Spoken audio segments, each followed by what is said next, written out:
O Supremo Tribunal Federal retoma hoje o julgamento que discute a manutenção da ordem de prisão do ex-presidente Fernando Collor. A análise começou por volta de 11 horas da manhã e deve ir até o final do dia. Na sexta-feira, a corte havia iniciado a discussão sobre o caso, mas o ministro Gilmar Mendes pediu destaque, o que levaria o julgamento para o plenário físico. Entretanto, o magistrado Gilmar Mendes acabou recuando dessa decisão e permitiu que a análise prossiga no plenário virtual. Vamos começar aqui com o delegado Palumbo, que também é deputado federal. Meu querido Palumbo, o Collor está condenado desde 2023. De lá para cá, uma série de recursos que agora foram vistos como recursos protelatórios, infringentes, embargos declaratórios, uma série de recursos que não mudam o mérito. Então, eu pergunto, o Collor está condenado desde os 23 e, e só foi preso agora. E os do 8 de janeiro que estão presos desde o início, sem julgamento, sem culpa formada? Você vê, nesse caso, uma lava-jato seletiva? Com certeza. Boa tarde, Capês. Boa tarde, todos os amigos da Jovem Pan. Eu não tenho dúvida disso. Eu acho que a gente teria que deixar o viés político e ideológico e ter magistrados técnicos que usem a Constituição e a lei. Somente isso. Sou contrário também a decisões monocráticas. Eu acho que uma decisão de um tribunal tem que ser embasada em pelo menos 3 ministros. Aí sim se decidiria ou não pela manutenção ou pela prisão. Eu acho que é muito poder dado a uma pessoa só. Com uma canetada, ele faz exatamente o que ele quer, como ele deseja e do modo que ele quiser. Ou seja, a Constituição, por vezes, não é respeitada e isso é muito perigoso para a democracia. Isso sim, muitas das vezes, soa como um atentado à democracia. Eu acho que não existe lei maior, claro que não existe lei maior, do que a Constituição Federal. E tudo deve ser embasado nela. A partir do momento que você tem um ministro que tem uma caneta, que dá uma decisão capaz de ele mesmo decidir sobre o mandado de busca e apreensão, mandado de prisão, e ele mesmo depois recebe esse documento para análise, fica muito difícil, parece um sistema inquisitório. E não deveria ser assim, afinal de contas nós estamos numa democracia. Enquanto a gente vê bandidos sendo soltos em audiência de custódia, com o ministro que hoje é da Justiça, mas que já foi do Conselho Nacional de Justiça e que se vangloria de que quase 50% dos presos saem na audiência de custódia, a gente vê absurdo como pessoas que picharam numa estátua ou fizeram outras coisas como crime de dano, que deveria ser punido com um termo circunstanciado, ou seja, prestação de serviço à comunidade, estão presos há mais de uma década de prisão, condenados a mais de uma década de prisão. Mas agora estão em prisão domiciliar. E daí? A pessoa não pode levar o filho para a escola, não pode levar o filho no pediatra, ela está privada da sua liberdade, ou seja, ela continua presa, mesmo que dentro de casa. E isso não me parece justo, Capês. Agora, Ana Beatriz Hirsch, o Supremo Tribunal Federal anulou a delação do Antônio Palocci e outras delações no âmbito da Lava Jato. Essa é a delação de um ex-presidente de uma construtora, a UTC. Por que uns casos se anulam, outros casos não? Por que uns estão presos, outros não? Por que a operação se arrastou tantos anos, depois ela foi anulada em parte? Se era para anular, por que não anularam logo no início? Capês, boa tarde à nossa audiência, é um prazer estar aqui mais uma vez. E acho que essa é a pergunta que muitos, se não todos, se fazem o tempo todo.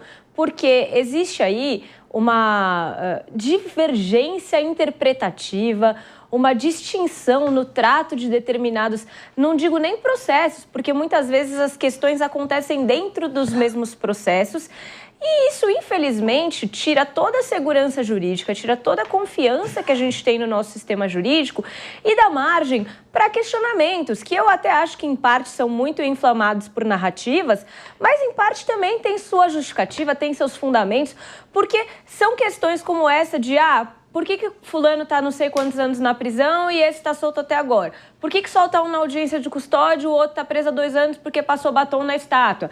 E esse tipo de divergência na interpretação e na aplicação da lei acaba gerando esses questionamentos todos. O que a gente precisa nesse momento é trazer uma unidade interpretativa, é trazer homogeneidade às decisões judiciais e trazer transparência. Recentemente a gente viu um episódio, esse sim, que me preocupa demais com relação à proibição de transmissão ali, de filmar os julgamentos. E isso é bastante preocupante para mim, porque a gente acaba perdendo um pouco a mão nas garantias constitucionais. E nós estamos falando do STF, que é aquele que tem o poder de analisar e de aplicar a Constituição no caso concreto. Eu acho que, assim, temos que dar um passinho para trás e trazer esses processos ao máximo de transparência possível, ao máximo de rigor da lei possível, para que não haja tanto questionamento. Veja, quantos anos foi a Lava Jato e nós estamos questionando ela até agora. Pois é. Meu querido Guilherme Mendes, e qual a sua avaliação? Lava Jato vale para uns, não vale para outros? Se era para anulá-la na sua maior parte, por que não se anulou logo no início? O Supremo foi dando respaldo, prestigiando a Lava Jato, e, em determinado momento, voltou atrás e anulou toda a operação. E ainda esses resquícios que mostram essa distorção que a Ana Beatriz Richa apontou. Qual a sua avaliação? Capês, primeiro, boa tarde a você, aos colegas de bancada e o pessoal da nossa audiência em casa. A Lava Jato foi, em parte, anulada, alguns atos da investigação e depois da consecução penal foram anulados, sobretudo por conta do fenômeno da Vaza Jato, quando se descobriu que havia uma série de tabelinhas ali entre o Ministério Público e o Judiciário para condenar e para perseguir alguns agentes políticos, sobretudo o ex-presidente Lula, não é?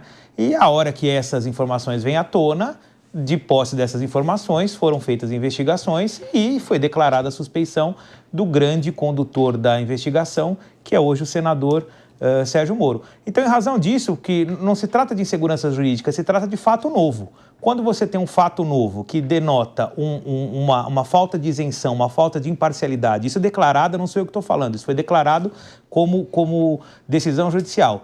Daqueles agentes públicos que deveriam agir com imparcialidade, com impessoalidade e ao fim e ao cabo, para a promoção da justiça, é natural que se revejam uma série de atos. E aí entram as delações, como você colocou, nem todas são viciadas, algumas foram aproveitadas, e aí não é um critério político, é um critério processual técnico. Muitas vezes os delatores, depois que o esquema foi revelado, falaram: olha, eu fui coagido, eu falei aquilo que não era verdade, eu fiz isso justamente para ser libertado, e porque também aquela tabelinha, né, prisão, delação, era uma tabelinha usada à torto e à direito. Então, o que a gente vê agora é um rescaldo da Lava Jato, e quando o ex-presidente Jair Bolsonaro fala: eu acabei com a Lava Jato, ele quis dizer o quê?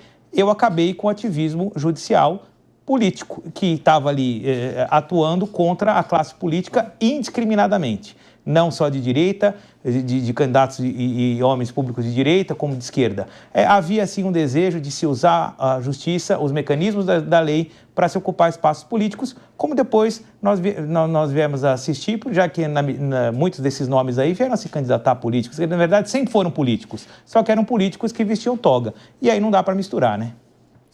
Muito bem. Não dá para misturar política com justiça, diz o Guilherme Mendes. Concorda com isso, João Belutti? Na teoria, sim, ele está correto. Agora, a gente lamenta muito toda essa descambada que deu a Lava Jato por causa da Vaza Jato, que era muito discutível. Inclusive, a utilização desses elementos da Vaza Jato para anular toda a operação foi uma grande discussão na época. Infelizmente, o Brasil parece aquela série, né, que a gente estava assistindo, acordava lá na época da Lava Jato, todo dia uma operação nova, políticos sendo presos, né, acusados sendo levados para a delegacia. Agora a gente acordou no Brasil onde todos eles são absolutamente inocentes, né? A segunda temporada foi bem ruim, a terceira, então não quero nem assistir, pelo amor de Deus, vou até avaliar ruim a série lá nos streamings. Mas essa questão do Collor, você vê, Capês, o Sérgio Moro se manifestou, falou que foi os elementos da Operação Lava Jato coordenadas por ele, lá como juiz, que ele determinou a apreensão dessas provas. Ele disse isso no X. Teve grandes jornalistas que tomaram até nota de checagem, que falou que era coisa separada. Ele falou: não, é lá, então me parece bem claro que seja da Lava Jato. Agora, o que causa estranhamento também é esse ativismo do judiciário. Ele tirou um pouco, né, a fumaça de outros temas. Então, às vezes, você vê que tem muitas coisas obscuras no nosso cenário político-jurídico, que hoje ele é totalmente misturado, a depender de que lado você está, você sofrerá busca e apreensão. Agora se discute até o Supremo avançar para... Quem pesquisou um tema, o Supremo está discutindo se ele pode pesquisar todo mundo que pesquisou um tema para abranger tudo de tudo, não mais a quebra específica de sigilo. Então, assim, não há mais privacidade, não há mais Estado de Direito no Brasil, na minha visão. Para alguns, né? Para outros, há o excesso e o rigor da lei. Eu não sei que lei, né? Porque hoje a gente vê cada coisa aí que eu não sei de que lei a gente está falando, Capês. Agora, Paulo, a gente vê no caso, por exemplo, do ex-presidente Jair Bolsonaro. Primeiro era a carteirinha de vacinação, depois a carteira fez-se um escândalo enorme sobre aquela falsificação da carteira de vacinação e no final foi arquivado. E eu vim alertando que isso aí não caracterizava nenhum crime por parte do Jair Bolsonaro. Depois teve a questão segundo o tema dos presentes. Presente, o TCU disse, não, os presentes não implicam em peculato, foi arquivado. Você vê que no caso do Jair Bolsonaro existe algum tipo de predisposição ou você acha que no caso só isso aconteceu só no caso da Lava Jato? Tão claro quanto a luz solar que tem, sim. É óbvio que tem. Primeiro que presente não é crime. Se fosse assim, o ex-presidente também teria que ser investigado. E não foi. Depois a carteira de vacinação. Aquilo lá foi um pressuposto para eles poderem pegar o celular e pegar todos os dados que eles queriam, né, conversas que eles queriam, para outros futuros inquéritos. Isso é verdade, é tão verdade, Capês, que caiu-se no absurdo da nossa Polícia Federal instaurar um inquérito por causa de uma baleia. Então, quer dizer, o ex-presidente está lá passando o seu jet ski, não sei com quem, e com o Vanguard, acho que foi com o Vanguard, não sei, não me recordo, e aí passa uma baleia. Qualquer um iria dar uma olhadinha na baleia. Eu acho que eu faria isso com meu filho. Olha, filho, uma baleia. Vamos chegar mais perto? Ah, mas é crime. Ah, não, pelo amor de Deus, instaurar inquérito por causa de uma baleia que ele passou perto e alguém fotografou. E aí vem falar para mim que isso não tem lá olha, vamos atrás, vamos atrás, vamos atrás. E o último caso foi esse que aconteceu agora, né? Que ele está hospitalizado, vão lá e dão uma intimação para ele. Então, se isso aí não tem um cunho pessoal, eu não saberia dizer o que tem. Agora, meu querido Guilherme Mendes, naturalmente para você houve predisposição contra o presidente Lula, mas não está havendo contra o Jair Bolsonaro. Eu acredito que você vai nessa linha, não? Não, claro que não. E eu estou dizendo que não há predisposição porque todos esses exemplos que vocês deram, nenhum deles resultou em condenação. Se houvesse predisposição, o ex-presidente Bolsonaro teria sido condenado. Agora, deixar de estar... Por crime no caso da baleia? Não, exato, então. A maior prova de que não houve crime é que não houve condenação. Agora, deixar de sequer se instaurar o procedimento investigatório quando aparentemente há o cometimento de um crime, aí sim seria prevaricação. E aí sim seria o quê? Um direcionamento favorável ao presidente. Se ali ele se aproximou, o Palumbo trouxe aqui o caso da baleia, só um exemplo. Se ele se aproximou da baleia intencionalmente, por um descuido, por curiosidade, isso tudo foi apurado depois e não houve condenação. Faça o inquérito, ele vai lá, apresenta a defesa, materialidade, não comprovação, não tem condenação. Qual que é o problema? Agora, dizer que sequer a pessoa pode ser investigada, sequer o inquérito pode ser aberto porque ele é presidente da República, aí sim me preocupa.